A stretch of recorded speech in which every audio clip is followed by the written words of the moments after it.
devenez nombreux et puissants. C'est ça la multiplication. Alléluia. Dieu vous élargit, il vous élargit, il vous étire. Vous devenez nombreux, vous devenez puissants. C'est pas la même chose, mon gars. Vous devenez nombreux, vous devenez puissants. En Ésaïe chapitre 60, verset 22, la Bible dit, le plus petit deviendra un millier. C'est ça la multiplication. Et il dit, le moindre deviendra une nation puissante. C'est quoi la puissance? C'est la capacité à produire des résultats. Ça veut dire tout ce que vous faites, ça marche. C'est une dimension. Ça veut dire que ton influence, les frontières ne peuvent pas contenir ton influence. Il dit, moi l'Éternel, je hâterai ces choses en leur temps. En Genèse chapitre 22, verset 17, il dit, je te bénirai, je multiplierai ta postérité. Ça veut dire quoi? Ça dit, si Dieu a multiplié l'assemblée, les fidèles deviennent nombreux. Il dit ceci, je te bénirai, je multiplierai, comme les étoiles, c'est comme le sable qui est sur le bord de la mer. Et ta postérité, c'est ça que j'aime, possédera les portes de ses ennemis. Ça, c'est la multiplication. Ça veut dire quoi? Tu décides du sort. En fait, ce n'est plus combat spirituel. Quand Dieu te multiplie à l'infini, ce n'est plus combat spirituel. Tu as fini le combat spirituel. Mais Dieu livre entre tes mains tes ennemis. Et puis tu décides de leur sort. Ils viennent faire allégeance. Tu peux les attacher quand tu veux. C'est-à-dire quand Dieu te multiplie, ce n'est pas les bœufs qui te poursuivent. C'est toi qui les poursuis en songe. Comment tu es poursuivi? Souvent tu fais des choses, tu vois des Kwaïdjanks qui viennent t'attaquer. Quand Dieu te multiplie, mais en fait, pour combattre, il faut qu'il y ait un adversaire. Et si l'adversaire court? Si l'adversaire n'est pas monté sur le ligne, can you fight? Vous ne pouvez pas vous battre. Quand les démons voyaient Jésus, est-ce qu'eux-mêmes, ils n'ont même pas le temps de les chasser. Il dit, qu'y a-t-il entre toi et nous? C'est la multiplication. On dit, on sait que tu es venu nous tourmenter encore. Ah, pardon, il faut nous laisser. Une autre chose, c'est que ce à quoi ton cœur, ce à quoi tu ne t'attends pas, Dieu ne peut pas le faire. Pourquoi est-ce que Dieu amène l'ange parler à Marie? Si tu veux donner, fais passer par elle le sauveur. Fais passer. On constate que tu as fait passer. Mais pourquoi il parle d'abord? Le but de la prophétie, c'est pour préparer le cœur de la personne pour que tu aspires. Quand Dieu dit tu seras grand, c'est pour que tu commences à aspirer à la grandeur. Quand Dieu dit tu vas être multiplié, c'est pour que tu commences à aspirer à ça. Parce que quand tu n'es pas en phase avec Dieu, sur ce que Dieu veut faire, Dieu ne peut pas le faire. La Bible dit, Dieu, les cieux sont les cieux de l'Éternel. Il a donné la terre au Fils de l'homme. Mais écoute-moi, la terre dont on parle, tu penses que c'est la superficie 322 462 km² de la Côte d'Ivoire? Non. Mais ce n'est pas l'univers tout entier. Mais en fait quoi? Dieu a fait l'homme à partir de la poussière de la terre. Donc la terre dont il parle, en fait, toi tu es une terre. Parce que tu es fait de terre. Donc ça veut dire que, écoute, Dieu dit, les cieux sont à l'Éternel, mais il a donné la terre au Fils de l'homme. Ça veut dire que dans ta ville, Dieu ne peut rien faire dans ta vie si toi tu n'es pas d'accord avec Dieu sur ce que Dieu veut faire dans ta vie. Et quand Dieu te multiplie, quand les sorciers passent, est-ce que tu sais que dans la ville, il y a les zones d'exclusion aérienne? Même quand on fait la guerre, là, on dit, hey, on ne survole pas ce périmètre. Quand les démons viennent, ils passent à côté comme ça, tu vois, et puis ils se cherchent. Tu n'es pas dans la dimension. Je vous lis, je vous taille. Tu cherches l'adversaire, il n'est pas là. Donc tu comprends que la multiplication, ce n'est pas une affaire de nombre. C'est une dimension. J'aime trop ça. Les démons disent, qu'y a-t-il? En fait, c'est pour dire, hé, tu es venu encore. Et puis à un moment donné, il le supplie. Il ne faut pas nous jeter. Il ne faut pas nous jeter. Ça veut dire qu'ils savent qu'ils sont jetables. Quelqu'un qui n'est pas sûr qu'on va le jeter, il dit pas pardon, il ne faut pas nous jeter. J'ai dit, je vous jette quand même. Rentrez dans ses pots et puis allez vous jeter. Et puis les pots là même sont allés se jeter dans la mer. Quelle dimension. Quelle dimension. Ça, Dieu veut te l'accorder. Oh, quelqu'un dit amen. Ésaïe chapitre 54. Oh, Kataya. Verset 3. Il dit, car tu te répandras à droite et à gauche. Ta postérité envahira les nations. Et peuplera des villes désertes. Ça veut dire quoi? Tu vas occuper des territoires sur lesquels personne n'est parti. Mais ils disent quoi? Ils disent, tu te répandras à gauche et à droite. Quand Dieu multiplie une personne, la personne se répand à gauche et à droite. Ça veut dire que la personne n'est plus locale. Elle est nationale. Mais elle n'est plus nationale. Elle devient internationale. C'est une dimension. Aïe, aïe, aïe. Je prophétise sur ta vie que Dieu te donne de te répandre à gauche et à droite. À droite et à gauche. À droite et à gauche. Quand il dit à droite et à gauche, c'est la dimension de la duplication. Quand Dieu multiplie une personne, la personne se duplique. Si c'est une église, elle se duplique, elle se multiplie. Si vous étiez à Bassam, si vous descendez, je ne sais plus où. Et puis vous envahissez. C'est ça la multiplication. Arebaseta. Urubasataya. Somme 2, verset 8. Il dit, demande-moi, je te donnerai les nations pour héritage. Les extrémités de la terre pour possession. Ça veut dire quoi? Ça veut dire que quand Dieu multiplie quelqu'un, il n'a plus juste son entreprise ici à Belleville. Tu as ton entreprise à Belleville. Tu as ton entreprise au Mali. Tu as ton entreprise au Nigeria. Tu as ton entreprise en Papouasie-Nouvelle-Guinée. Même sur les Champs-Élysées. You don't know. Même sur les Champs-Élysées. Je te pose une question. Ce ne sont pas les hommes qui ont magasin là-bas. Ce ne sont pas des hommes. Ils sont en fer. En plus d'un circoncis. C'est ça la multiplication. Il dit, quand Dieu te multiplie, donc les nations deviennent ton héritage. Les extrémités de la terre ta possession. Donc la multiplication, c'est donc un accroissement hors norme. Un accroissement illimité, sans fin, de 3 choses. Les ressources, la provision et l'influence. Quand Dieu multiplie une personne, la multiplication affecte 3 domaines. Les ressources, la provision et puis l'influence. Sur ces 3 dimensions, tu vois un changement remarquable. Dont le premier étonné, c'est toi. Vous savez, tu as beau être un homme de foi. Quand Dieu décide de te multiplier, toi-même tu t'assois et puis tu regardes, tu dis non, Seigneur, tu es un chef. My God. Quand Dieu vous multiplie à l'infini, vous êtes abondamment pourvus. La provision surabonde. Mais regardez une chose. La provision, l'homme est corps, âme et esprit. Et la Bible dit que mon Dieu pourvoira pas à quelques-uns de vos besoins. Quand il dit à tous vos besoins, c'est à tout, dans tous les départements. Ça veut dire, vos besoins côté corps, Dieu pourvoit. Vos besoins côté âme, Dieu pourvoit. Vos besoins côté esprit, Dieu pourvoit. Ça veut dire que quand on parle ici de la multiplication de la provision, ce n'est pas que matériel. Le matériel concerne le corps. Mais l'homme aussi une âme. La provision, quand Dieu multiplie à l'infini, ça dit que même l'estime que tu as pour toi augmente. L'estime, c'est la provision. En fait, c'est la réponse de Dieu à chacun de nos besoins, selon qu'il soit du corps, de l'âme ou de l'esprit. Quand Dieu multiplie quelqu'un à l'infini, est-ce que tu sais que même dans ton couple, ton mari devient fan de toi jusqu'à fatiguer. Lui-même, il devient fan de sa femme aussi devient fan de lui jusqu'à fatiguer. Vous vous aimez tellement que vous ne pouvez pas regarder ailleurs.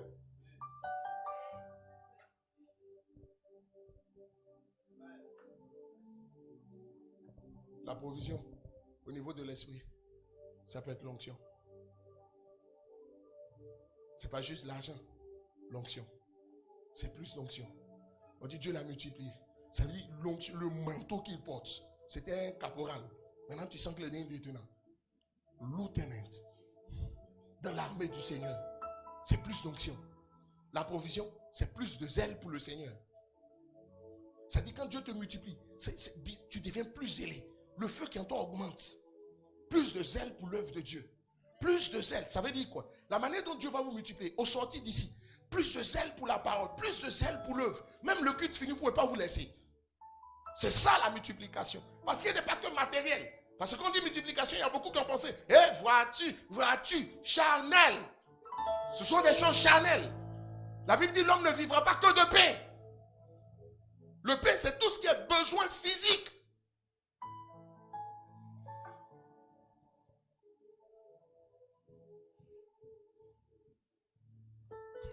La provision s'appelle la sympathie de votre patron. Votre patron qui vous fatigue, qui vous n'aimez pas. Ça dit quand Dieu vous multiplie, mais il devient fan de vous. Il devient un gars sympathique, bien. Il vous chassez tous les jours. Vous sentiez qu'il voulait votre peau. Mais il vient puis comment t'aimer. Ça va? Tout se passe bien. Quand on demande un poste, c'est lui qui te pourvoit. C'est ça la multiplication. L'homme ne vivra pas que de pain. Il y a un nouveau zèle qui rentre dans la prière, dans la recherche. Ta soif de Dieu augmente. C'est ça. La soif est la base de tout. Le déploiement de Dieu dans la vie d'une personne dépend de sa soif. Ça veut dire que plus la soif monte, plus Dieu peut se déployer dans ta vie. C'est ça aussi la provision. C'est ça aussi ce que la multiplication. Je dis, quand Dieu te multiplie, tu deviens abondamment pourvu. Ça veut dire que la provision, elle surabonde.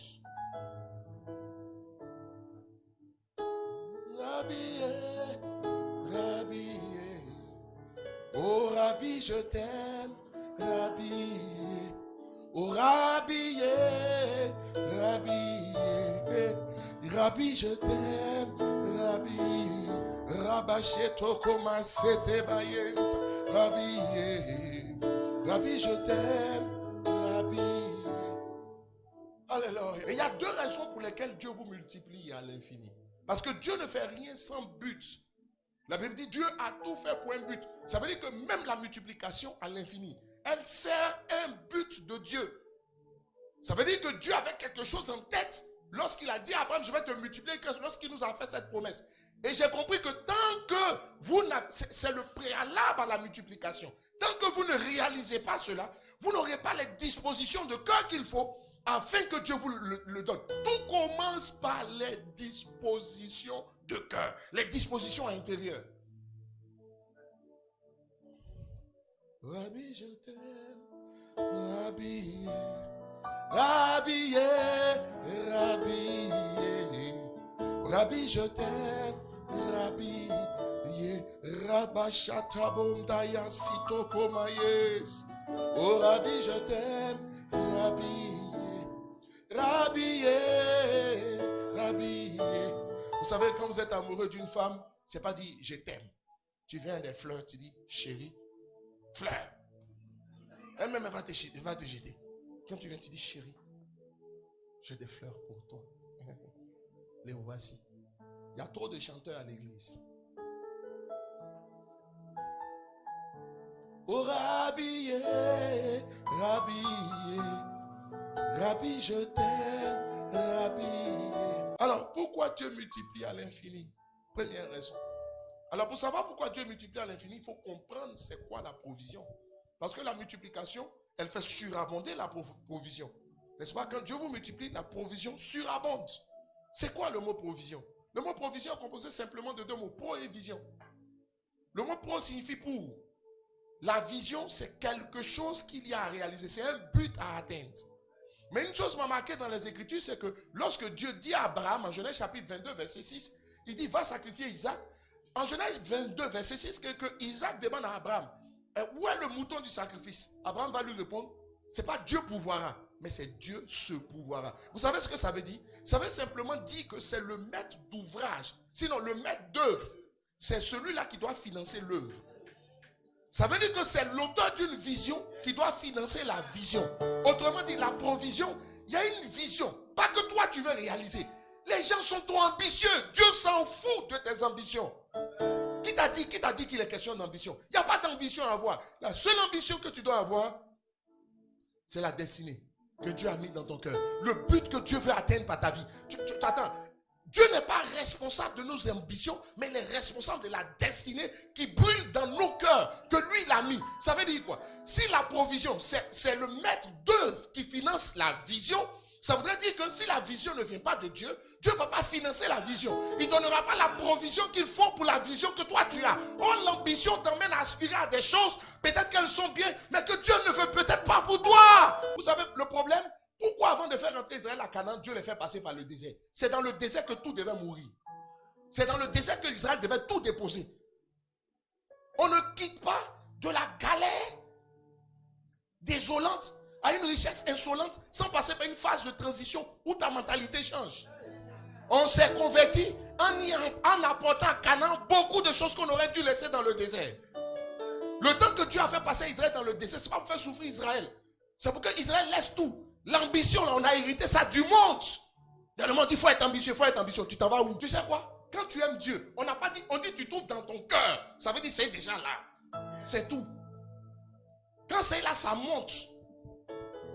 Ça monte en toi, ça monte. Mais vous savez, il y a un temps. Quand le temps arrive, ça monte, oh, ça monte. Il faut me poser la question, ça, comment savoir à quoi Dieu t'appelle? Si Dieu t'a appelé, si vraiment tu es fils de Dieu, ça va monter.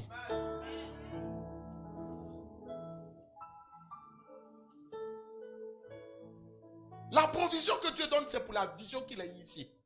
Autrement dit, quand une vision ne vient pas de Dieu, Dieu ne donne pas la provision. Autrement dit aussi, quand la provision vient, c'est que c'est une vision que Dieu veut. Chers amis, comprenez bien quelque chose. En Luc chapitre 16 au verset 10, la Bible dit, celui qui est fidèle dans les moindres choses, l'est aussi dans les grandes. Et celui qui est injuste dans les moindres choses, l'est aussi dans les grandes. Ça veut dire quoi? Quand la volonté est là, et que quelqu'un peut faire beaucoup pour Dieu avec peu de ressources, c'est la certitude que s'il a plus de ressources, il fera plus. En fait, tu comprends, un vrai fils de Dieu doit savoir que tout ce que Dieu lui donne, c'est pour servir un but de Dieu. Donc, son attitude, c'est de... En fait, Dieu crée le Seigneur au centre de ses besoins. Il se dit, Dieu ne peut pas m'avoir donné ça si ce n'est pas pour servir un des buts de Dieu. Même ton mariage, c'est un but de Dieu. Parce que le mariage aussi, c'est une provision, mais côté émotionnel. C'est un langage spirituel. Ça n'a rien à voir avec voiture, voyage, maison. Mais il n'est pas un voyage. Et en plus, en première classe. À Éden, ce que l'homme a perdu, ce n'est pas des voitures. Ce n'est pas des maisons. C'est ce que l'homme a perdu. On dit tout son péché a été privé quoi? De la gloire de Dieu. Or, la gloire de Dieu, c'est Dieu lui-même. Et Dieu lui-même, c'est sa présence. Ce que l'homme a perdu, c'est la présence de Dieu. Ce que l'homme a perdu, ce ne sont pas des choses. Pourquoi tu dois chercher les choses? Ça, c'est le monde en toi. Tout ça aurait dû mourir dans le désert. C'est pourquoi Dieu prolonge le désert. Même le désert, c'est un but de Dieu. Quand tu réfléchis comme ça, même un malheur qui t'arrive, écoute-moi, Pénina là, Pénina, est-ce que vous savez que Pénina pour Anne, c'était la provision? Parce qu'il fallait que péninanise Anne, pour que Anne se lève de la prière pour dire, il faut que je fasse quelque chose. Je suis convaincu que si Anne avait vite eu son enfant, elle n'avait pas dit au Seigneur, je te le donne.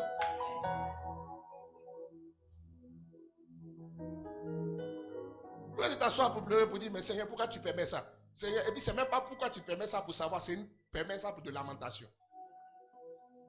Depuis que je dis, je ne sais pas, rien ne marche dans ma vie. Quand ton désert se prolonge, ça veut dire qu'il y a des choses que tu dois laisser dans le désert pour entrer à Canaan, que tu n'es pas en train de laisser. C'est comme un gars qui quitte son village et puis il vient à Bassam, mais lampe tempête. Ou bien il s'en en France, dans ses bagages, il y a chose, lampe tempête. Il faut lui poser la question, pourquoi? Il dit non, là-bas, si on coupe courant. On ne coupe pas courant là-bas. Il y a Sotoko Bacha. Et puis il ne sait pas que ça alourdit ses bagages. Et puis il paye des excédents de bagages. Il y a beaucoup de choses qui vous alourdissent, qui empêchent Dieu de vous faire vous élever. Et puis vous ne savez pas, tu vas payer, quand tes bagages dépassent la norme, tu dois payer des excédents de bagages. Tu sais c'est quoi excédent de bagages? Le diable doit te fatiguer. Puis tu fatigue, c'est les excédents de bagages qui sont en train de payer. Ça veut dire que tu es trop lourd. Dieu nous multiplie, premièrement, afin que nous fassions plus pour lui. C'est ça. Si tu as plus d'onction, c'est parce que Dieu veut que tu serves plus. Si tu dois plus prier, c'est parce que les challenges qui sont devant sont beaucoup plus grands. Dieu permet qu'il y ait davantage d'amour et de paix dans ton foyer pour que tu sois suffisamment dégagé dans la terre pour faire plus l'œuvre. En fait, celui qui a le cœur de la multiplication, il a un cœur pour le Seigneur. Ça, dans chaque chose, il dit quel est le but de Dieu. Parce qu'une provision vient pour servir une vision, mais une vision que Dieu a initiée, pas une vision que l'homme a initiée. Tu sais quoi? Le camion que tu as eu là, c'est pour l'œuvre. Quand quelqu'un a le cœur du Seigneur, et puis, il se dit, mais Seigneur, certainement ce camion, c'est une de tes visions. Maintenant, à un moment donné, Dieu dit, mais attends, avec le peu, là, il peut faire beaucoup, il s'investit, il tente de faire beaucoup, et s'il a plus? Et s'il a plus? Parce que Dieu est sûr de ta fidélité dans les grandes choses quand tu te démontres fidèle dans les petites choses. Quand tu essaies de faire beaucoup pour le Seigneur, avec le peu que tu as dit, sinon, pour rendre les gens prospères, c'est pas compliqué pour Dieu. Mais qui est fou pour aller donner l'argent à quelqu'un qui, au lieu, si l'argent tu n'investis pas dans le, tu as l'investi pour faire autre chose. Il n'y a pas de demi-mesure. Si la provision que Dieu te donne, elle n'est pas que de l'argent. Regarde, quand même une position que Dieu te donne.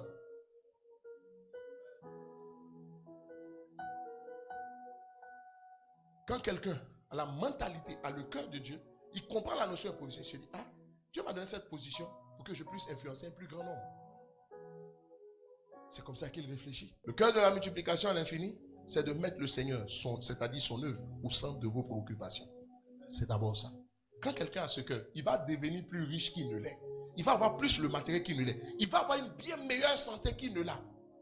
Et je vous ai dit, la multiplication, elle affecte même les ressources. Quand je parle des ressources, ce n'est pas que l'argent, le temps et le talent. Dans les ressources, ce sont les 3 T. Temps, talent, argent. Ça veut dire quoi?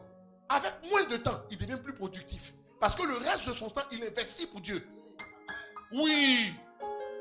C'est même 24 ans on a. En même 24 ans, il fait des choses, plus de choses qu'il ne le faisait avant. Quand vous avez le cœur du Seigneur, c'est-à-dire vous pensez à son œuvre, souvent vous pouvez sentir par rapport à la vision que Dieu vous donne, que vous n'êtes pas suffisamment pourvu. Et votre cœur va commencer à soupirer. Une telle prière, Dieu l'exauce sans que tu n'écris. Il dit, avant même que tu m'invoques, je te répondrai. Ça veut dire quoi? Sur quelle base Dieu te répondra? Parce qu'il dit, avant même que tu pries, je vais t'exaucer. Mais qu'est-ce que tu as entendu pour que Dieu t'exauce? C'est le cri de ton cœur. Mais le cri du cœur, ça ne parle pas. Il y a le cri de ta bouche et puis il y a le cri de ton cœur. Pour le cri de ton cœur, même si ta bouche ne s'est pas ouverte, Dieu l'entend. Chers amis, Dieu est le Dieu du contraire. Vous n'avez pas remarqué qu'avec Dieu, pour recevoir, il faut donner. Ça veut dire quoi? Or, en temps normal, pour recevoir, il faut avoir. Ça veut dire, Dieu dit, si tu veux recevoir, il faut donner. Or, donner, c'est se priver. Or, recevoir, c'est ajouter. Ça veut dire quoi? Dieu dit, pour t'ajouter, il faut te soustraire. Pour vous enrichir, il faut donner sans compter. Et non amasser en excès. Dieu dit, tel donne et s'enrichit, tel amasse et il s'appauvrit. Dieu est bizarre. Hein? C'est comme si tout se passe comme si Dieu fonctionne de manière contraire à la manière dont le monde fonctionne. C'est pourquoi je dis Dieu est le Dieu du contraire. Avec Dieu, pour être élevé, toi-même, il faut t'abaisser. Autrement, pour être élevé, quand même, il faut montrer que tu es le Saïd de ta génération. David était derrière les moutons. Il ne cherchait rien. Et puis Dieu l'a pris. Chers amis, avant que je ne finisse ce message, je vais te dire quelque chose. Dieu peut te donner, même ce pourquoi tu n'as pas prié. Dès l'instant où tu réalises ça, pour réaliser ça, là, il faut comprendre ce que je suis en train de te dire. Salomon n'a pas prié pour avoir l'argent. Dieu lui a donné l'argent. Ça veut dire qu'on peut obtenir de Dieu.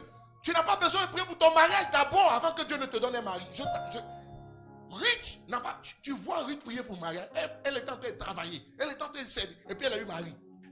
Donc on peut avoir avec Dieu ce pourquoi on n'a pas prié. Dieu peut te délivrer sans que tu ne dises lis les démons. Il dit ceci dans le psaume 91 au verset 14. Puisque tu m'aimes, je te délivrerai et je te bénirai, je te protégerai. Donc Dieu peut protéger les gens même sans combat spirituel. You don't know. Le problème c'est qu'on a tout renversé. Ça veut dire quoi donc, chers amis? Ça veut dire que dans les mathématiques célestes, Dieu nous ajoute par la soustraction et Dieu nous multiplie par la division. Je répète. Dans les mathématiques célestes, Dieu nous ajoute par soustraction. Or, dans le monde, on ajoute par addition. Mais Dieu nous ajoute par soustraction et Dieu nous multiplie par division. Qu'est-ce que ça veut dire? Ça veut simplement dire que le cœur de la multiplication à l'infini ou de la provision surabondante, c'est de réaliser que si je peux me priver d'une partie ou de tout ce que j'ai pour Dieu, il faut que je sache que Dieu va me donner plus que ce que j'avais parce que je lui ai montré qu'en réalité, je ne pense pas à moi. Je réalise que ce que Dieu me donne, ce n'est pas juste pour moi, c'est pour le mettre au service du Seigneur pour que les choses puissent avancer. Le cœur qu'il faut avoir pour que Dieu vous multiplie à l'infini, c'est d'être prêt à céder une partie ou tout ce que vous possédez pour la réalisation de la vision du Seigneur ou de la vision que Dieu a mis dans votre cœur. Quand vous êtes prêt à ça, Dieu comprend que vous, en réalité, chers amis, Dieu ne pourvoit pas pour pouvoir. Dieu ne donne pas un homme pour lui donner, pour qu'il soit juste à l'aise. Dieu lui donne parce que Dieu a une vision. Au-delà de la personne que Dieu veut atteindre. La Bible dit ceci, heureux celui qui ne marche pas selon le conseil des méchants. Il est quoi? Il est comme un arbre. Et je me souviens de cet aveu qui va dire à Jésus, c'est la seule fois que Jésus réalise un miracle en 2 temps. Il dit, je vois des hommes comme des arbres. Ça veut dire que dans le spirituel, dans la Bible, dans le symbolisme biblique, l'arbre est le symbole de l'homme. Mais dites-moi, depuis qu'un arbre lutte pour manger son propre fruit, le manguier, quand il produit des mangues, c'est pour que lui-même il s'asseye et puis lui-même il mange. Non. Quand le manguier produit les mangues, c'est les gens qui viennent couper les mangues pour manger. En fait, le manguier, c'est que sa destinée, c'est de nourrir les autres. Oh, mais vous savez quoi? C'est lui qui porte les mangues. Mais le manguier ne mange pas ses propres fruits. Aucun arbre ne mange ses propres fruits. Mais tu sais quoi? Comme vous mangez l'arbre du fruit, il faut que vous préservez l'arbre. C'est pourquoi l'arbre sera toujours en forme. Celui qui se prive d'une partie de tout ce qu'il a pour le Seigneur, Dieu s'arrangera pour qu'il soit toujours top, pour que les gens continuent à venir manger, pour qu'il donnera toujours plus, pour qu'il y ait plus de personnes qui viennent. Oh, donne-moi un bon amen dans cette église. Il y a des gens, Dieu lui-même se sent une responsabilité personnelle de prendre soin. Regarde quelqu'un comme... Oh, pourquoi, chers amis, dites-moi, quand ta bite est décédée, on l'a ressuscité, oui ou non? Mais pourquoi? Pourquoi? On dit, tous les pauvres ici, c'est elle qui leur donne à manger, elle prend des laines, tout ça, elle leur donne. Donc sa mort là, c'est une bête. Dieu dit, elle ne peut pas mourir. Si elle m'a dit ressusciter là encore. Et puis on la ressuscite ici. Ça veut dire quoi? Oh,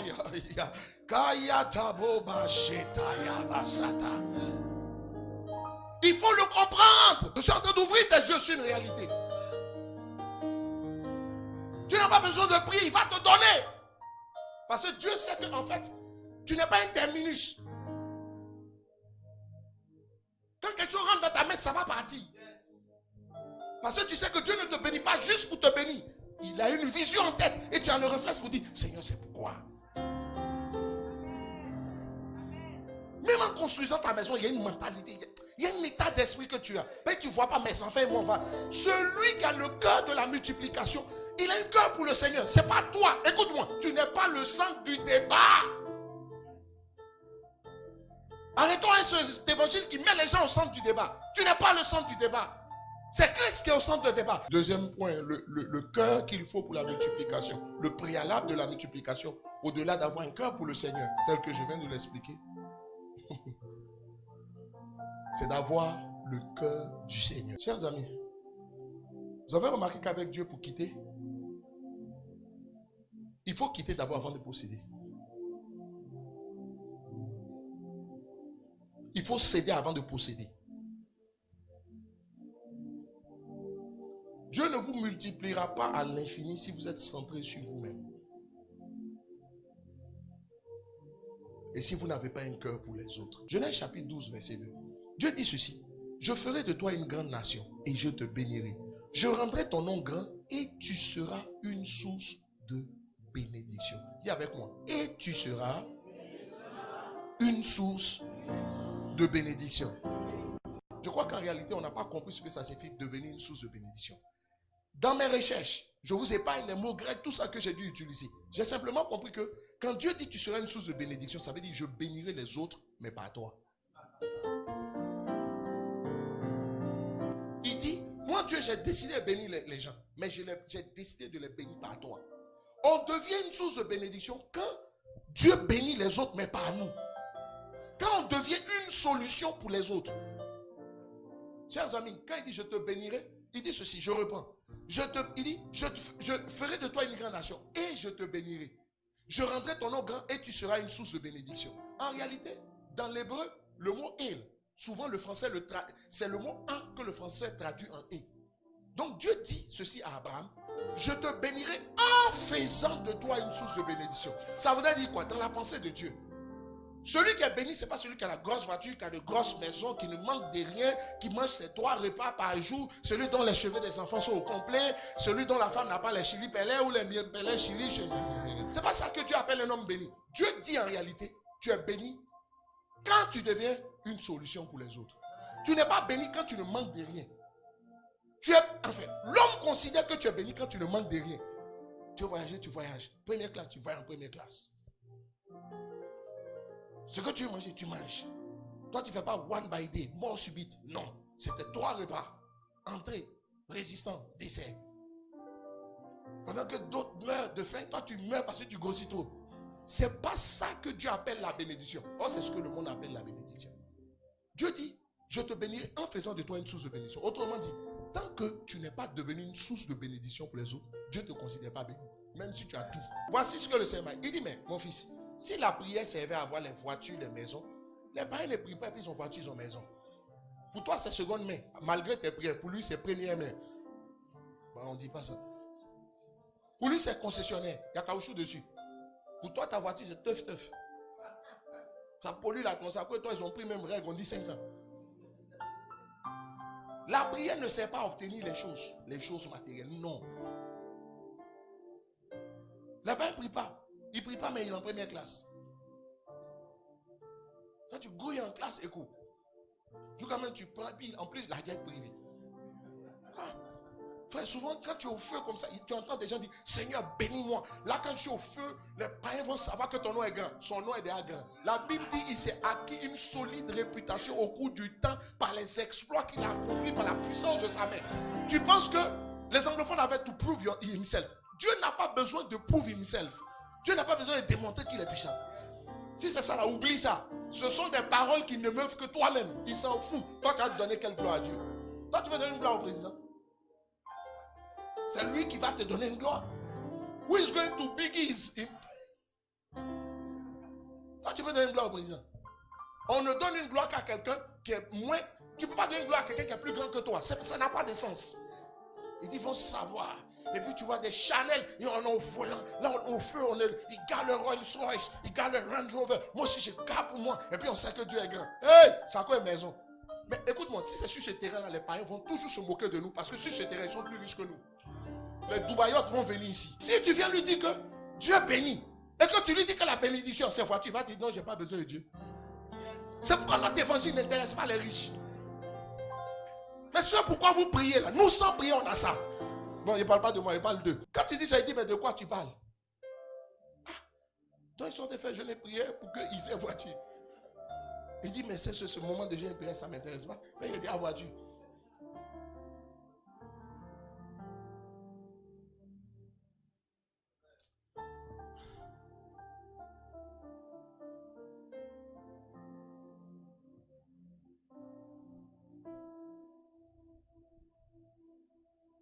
Apprends-moi à faire les choix et à prendre les décisions.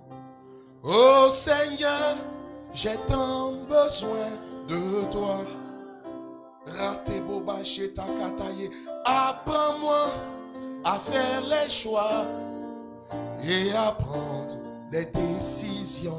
Oh, oh, oh Seigneur, j'ai tant besoin de toi. Il y a une décision que tu dois prendre.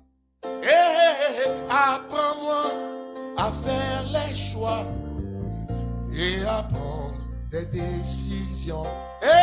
Oh papa, j'ai tant besoin de toi. Apprends-moi à faire les choix et à prendre des décisions. Oh papa, j'ai tant besoin de toi. Seigneur, donne-nous de prendre les bonnes décisions, de ne pas poursuivre le matériel, d'avoir ton cœur.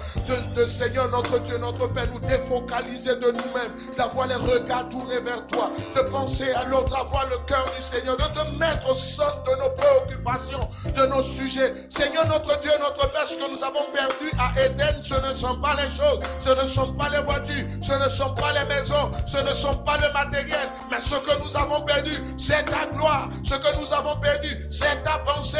Ce que nous avons perdu, c'est ton cœur.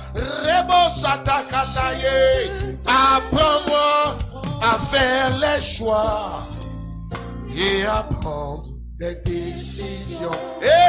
Oh papa, j'ai tant besoin de toi. Apprends-moi à faire les choix et à prendre des décisions. Oh papa, j'ai tant besoin de toi. Que Dieu se saisisse sous ces paroles, qu'il te parle. Il y a une décision à prendre. Quelque chose doit changer dans ta conception, dans ta perception des choses. Il y a un recentrage qui doit se produire. La main, Dieu, le Seigneur attend de nous que nous pensions comme lui parce qu'il ne retient pas sa main. Il veut nous bénir. Il veut nous bénir.